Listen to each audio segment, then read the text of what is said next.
Hello, dear friends, and welcome to our podcast dedicated to sight reading through the lens of the historically informed performance practice. My name is Darina Blogina. Good evening, I'm Olga Pashchenko, and I'm a keyboardist. So, what are we doing here in this beautiful room, in this beautiful castle?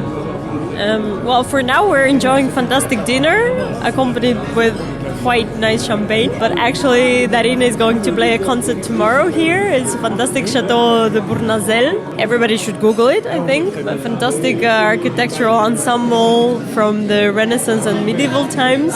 Well, and I'm here because I have just played a concert with some Beethoven pieces on a original graph, 1827, from Alain Rodier's collection. Yes, it was an excellent concert. I attended it and I was really impressed. It was like a mono program of Beethoven. How did you put together the pieces and why especially these sonatas that you have played? Well, that's a difficult and easy question at the same time. Well, I knew that there would be a fantastic graph available, so that's a 6.5 octave Viennese instrument. And then I thought, what would I like to play on such an instrument? And I'm a very, very big fan of Beethoven, and I love his late pieces, so I thought, why not do myself a treat and then play the Hammerklavier Sonata and the last sonata, the Opus 111, and then also the last Bagatelles 126.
So it was purely your intention, was just your wish?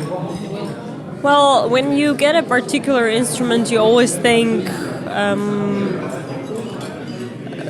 what is the period, what are the pieces that I could actually play that suit the instrument? And then, of course, you also think, what is my favorite composer? What would I personally like to play? There was a theme announced, I think, that was like between Beethoven and Schubert, but I think that was also because of the instrument. While listening to your playing, I've been thinking, I have known you since a while, and we have studied together, not together, at the same university.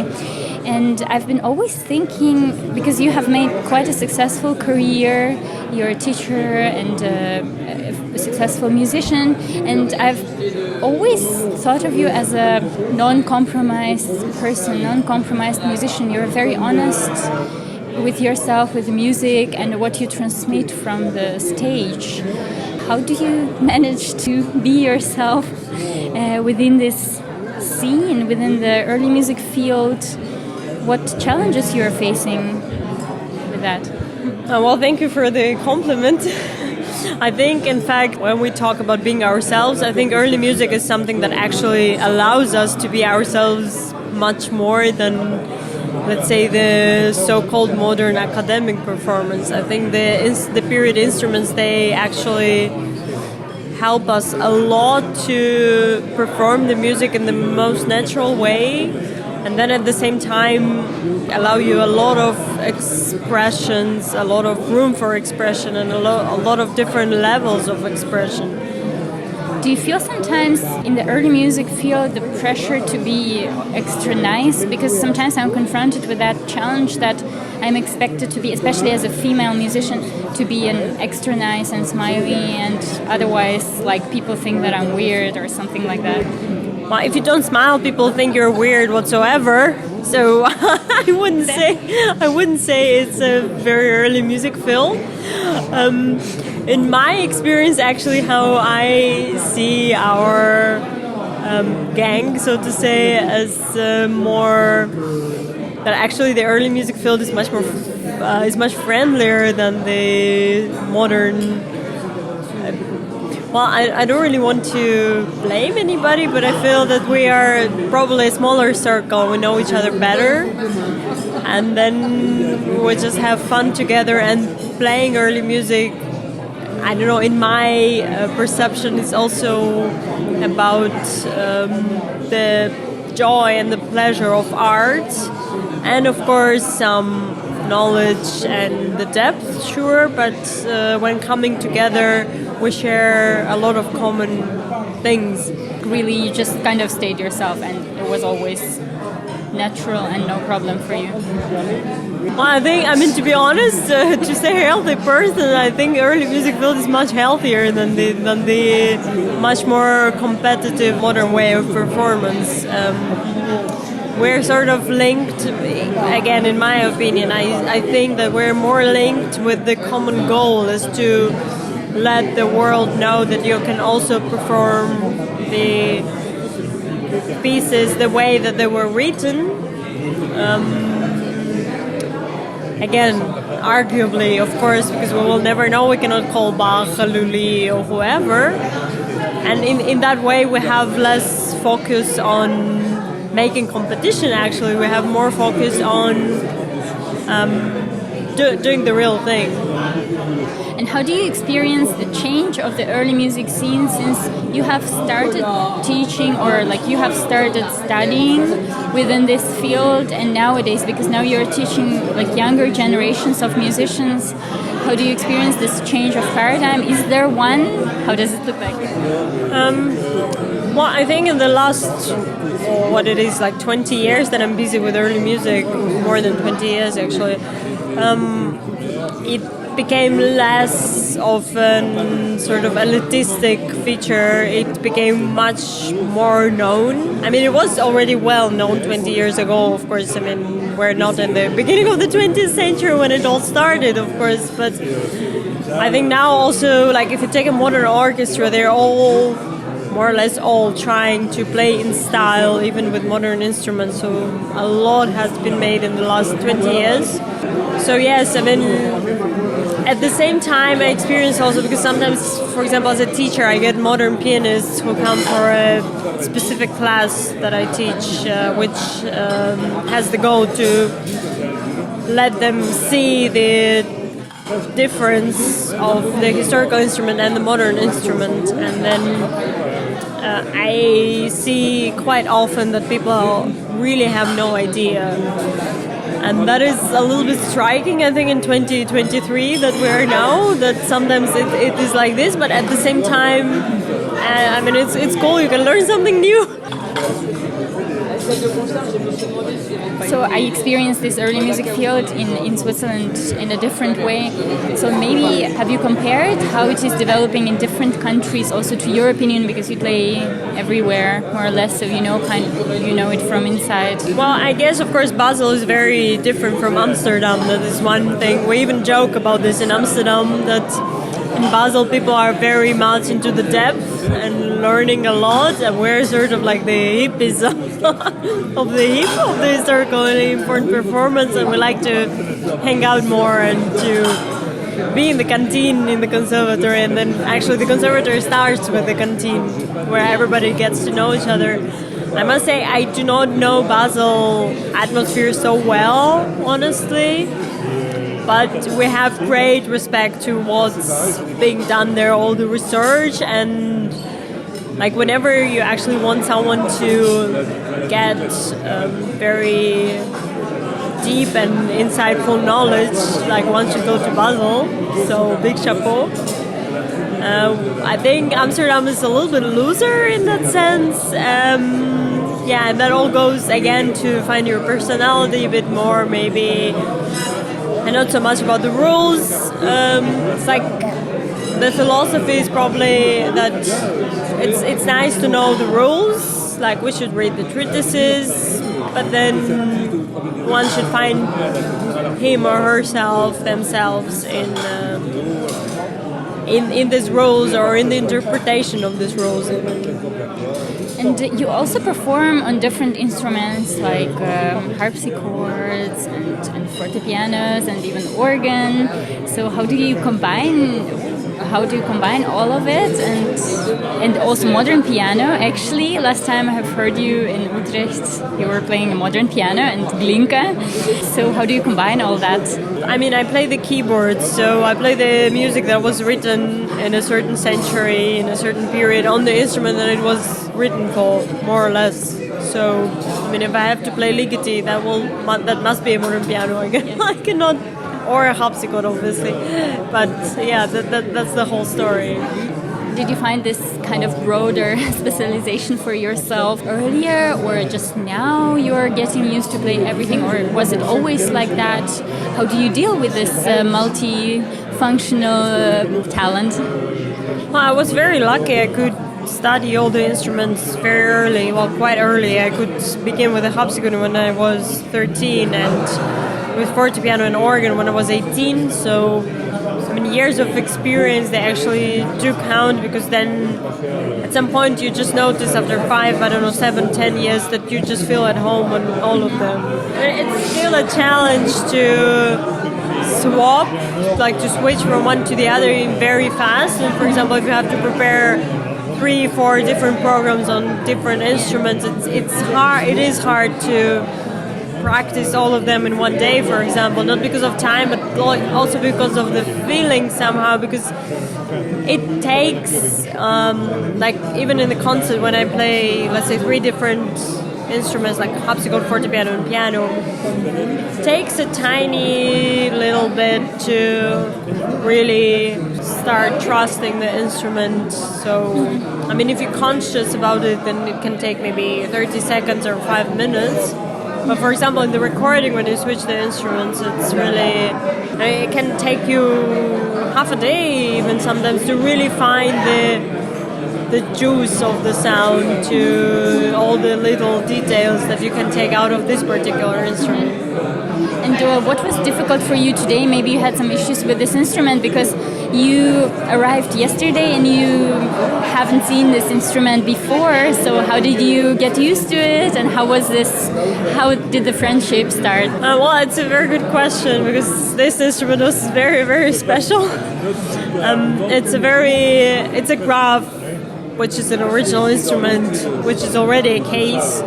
But this particular one, it is in private collection, and it is the state of it. It's very original. So we have original leathers on the hammer. This is something that you almost never encounter, actually. And then, of course, you are very grateful that this instrument does not stand in a museum and does nothing, but you're actually allowed to play in it. But of course, playing, for example, hammer clavier sonata on such an instrument is a big challenge, because you absolutely do not want to break any hammers that are original. And the piece is composed in a way that, I mean, we know about Beethoven, that when he played, the strings broke and the hammers broke, and and with the temperament that he had. So you want to put it into the piece, but you must be careful, because you cannot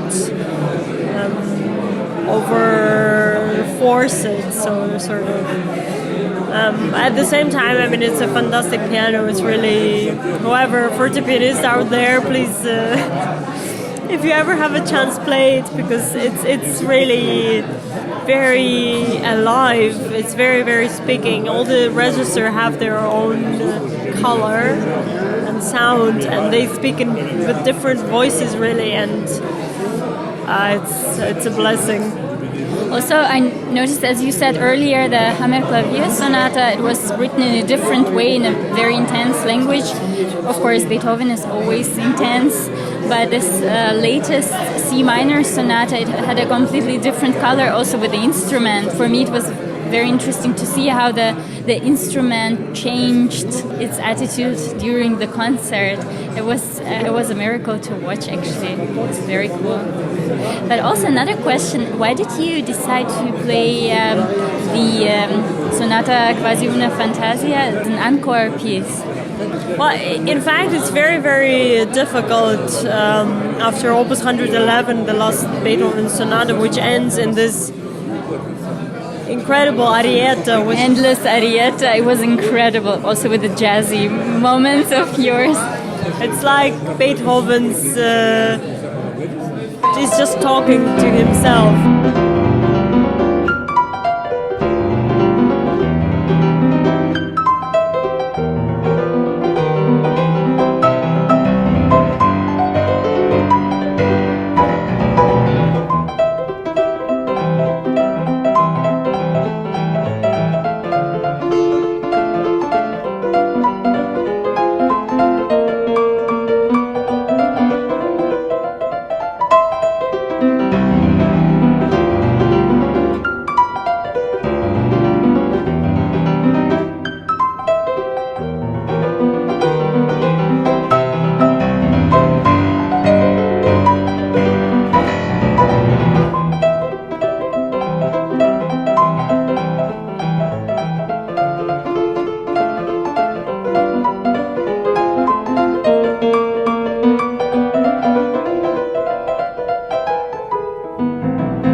I don't know, yeah, it's such a special piece, and it's very, very hard to play anything after that. So I thought,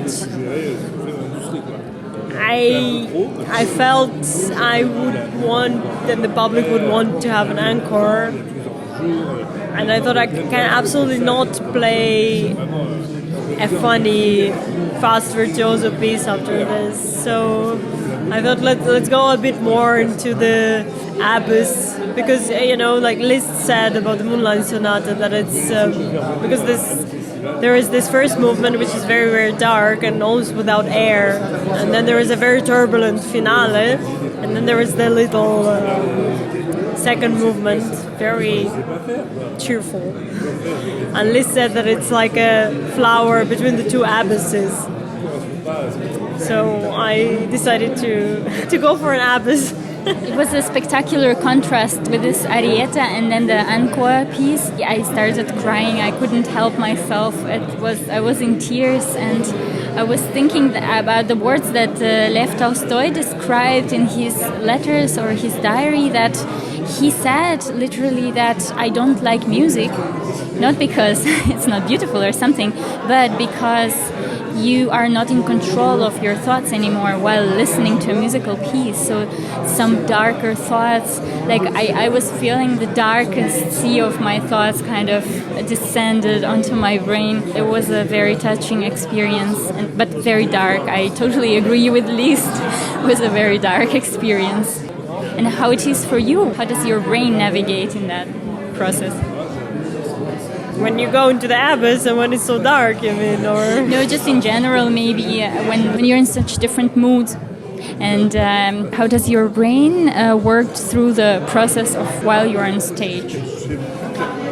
it's a very neuroscientological question, I would say. Yes. I honestly wouldn't know because I mean I think you know as a musician too that many different That's why I'm asking. many different thoughts pour through your consciousness while you're playing, of course. And well, I guess in the best case you get taken by the music yourself, and then you actually tell the story. So this is something that I would like to have. I mean, one day is different from the other, of course, but the big goal is to overcome, let's say, nerves or whatever alien thoughts with the excitement of the music. With the excitement is a very one-dimensional word, of course, because there are many more emotions to this, but to be taken really by the story that you're telling, so that it actually is bigger than anything else. Thank you very much, Olga. Enjoy your dinner. Thanks for the interview. It was a great concert. Thank you. Thank you. Enjoy your concert tomorrow. Thanks.